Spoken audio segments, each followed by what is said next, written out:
नमस्ते दोस्तों, आप सबका एक बार फिर से स्वागत है आपके अपने YouTube चैनल सत्य सनातन में। मैं पिछले वीडियो में आप लोगों को कहा था कि ऐसी कोई चीज़ नहीं है जो हिंदुओं की दुकान पर ना मिलती हो, लेकिन उसके लिए आपको 2 कदम ज़्यादा चलने पड़ेंगे।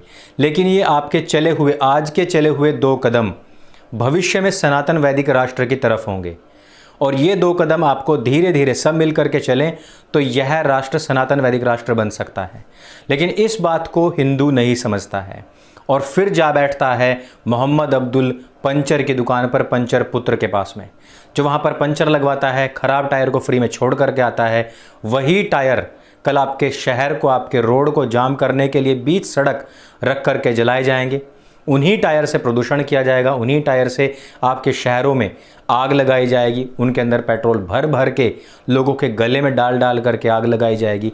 तब शायद आप लोगों को पता लगे कि पंचर पुत्रों के इस षड्यंत्र से बचने हेतु जितने भी उपाय बताए गए थे, यदि उनको कर लिया गया होता तो स्थिति ये ना होती।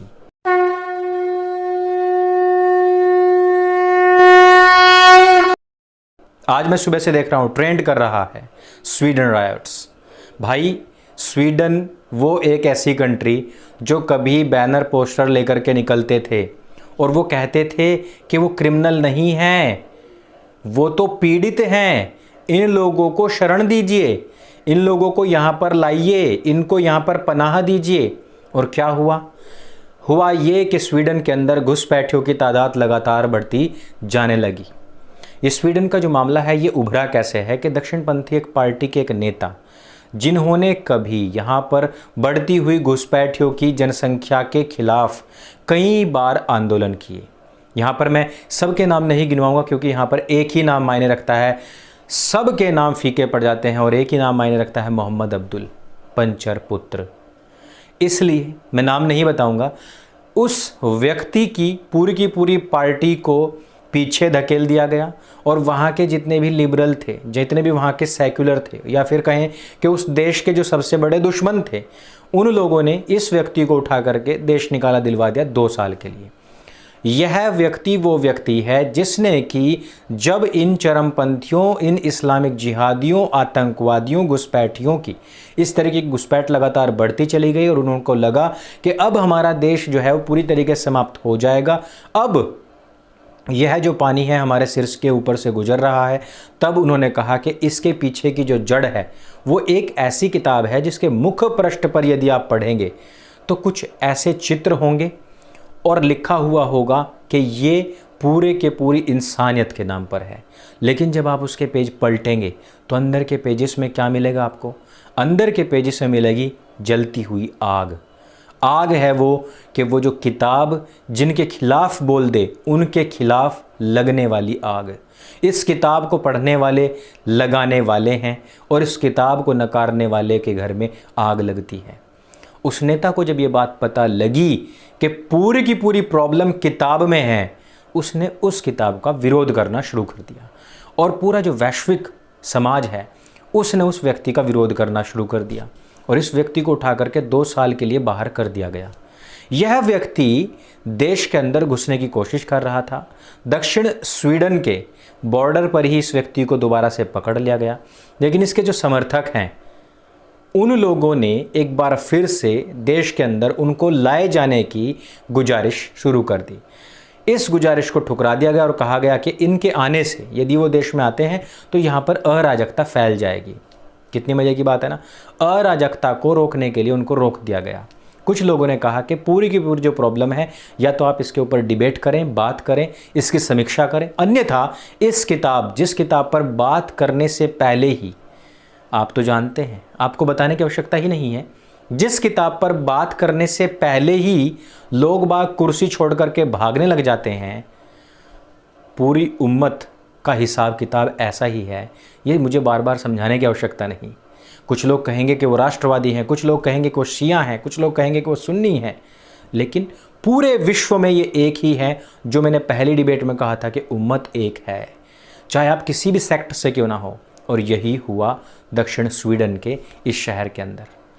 वहाँ पर किसी की कोई बात नहीं सुनी गई और पूरे के पूरे मौसमो शहर को घेर करके टायर पंचर वालों ने अपने घरों में जितने भी टायर जुटा रखे थे, उन लोगों ने पेट्रोल भर भर के उनमें और आग लगानी शुरू कर दी।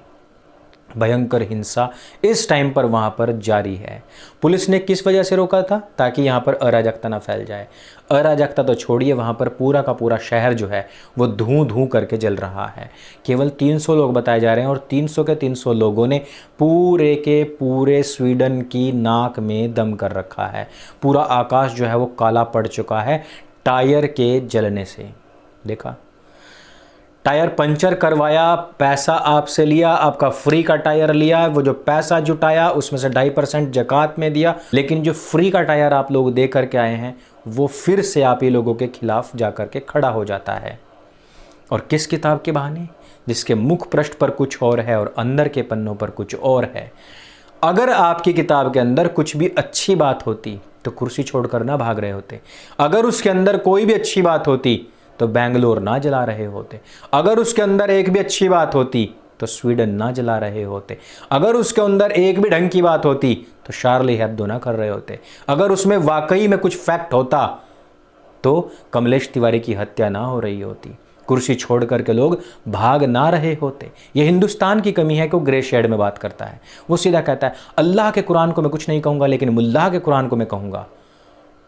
और मुल्ला खुद कह रहा है कि ये कुरान जो है वो है ही अल्लाह की, इसमें ज़ेरो जबर का भी फर्क नहीं है। लेकिन ग्रे शेड में बात करने की आदत पड़ चुकी है लोगों को। और जब तक ब्लैक एंड वाइट में बात नहीं होगी तब तक हिंदुओं का इसी प्रकार से हूतिया काटा जाता रहेगा। और जो लोग सीधे ब्लैक एंड वाइट में बात करते हैं उनका इसी प्रकार से विरोध होता रहेगा। अब आप मुझे ये बताइए कि चाहे वो मुंबई का आज़ाद मैदान हो, चाहे वो बेंगलोर हो, चाहे वो दिल्ली हो, चाहे वो भागलपुर हो, चाहे वो मेरठ हो, चाहे वो मुजफ्फरनगर हो, चाहे वो सहारनपुर हो, चाहे कैराना हो, कश्मीर हो, कर्नाटक हो, केरल हो, और चाहे वो पूरा का पूरा पश्चिम बंगाल जो आज की तारीख में जल रहा है वो हो, इन सब में फ़र्क क्या है? पाकिस्तान के अंदर और भारत के अंदर ईश निंदा एक समान सी ही है। यदि नवीन कुछ बात कहता है तो 51 लाख का इनाम आ जाता है। यानी कि संविधान को नहीं मानेंगे जहां पर खुलकर इसकी समीक्षा की जा सकती है, उसको हम नहीं मानेंगे, हम 51 लाख का इनाम रखेंगे। उसके पहले भी कोई 1 करोड़ का इनाम रख रहा था, कोई किसी का इनाम रख रहा था, कमलेश तिवारी जी के ऊपर भी बहुत सारे इनाम थे। यही डिट्टो चीज, यही सेम टू सेम चीज अभी हमने पाकिस्तान के अंदर देखी थी, जहां पर कोर्ट में घुस करके गोली मार दी गई थी एक व्यक्ति को। वो अहमदिया था, उसको गोली मार दी गई थी सिर्फ इसलिए क्योंकि उसने समीक्षा कर दी थी। यहाँ रामचंद्र जी के पूरे अस्तित्व को नकारने वाली पार्टी आज भी 7-8 राज्यों में शासन करती है। यहाँ रामचंद्र जी को गाली देने वाले लोग आज भी स्वतंत्र घूमते हैं।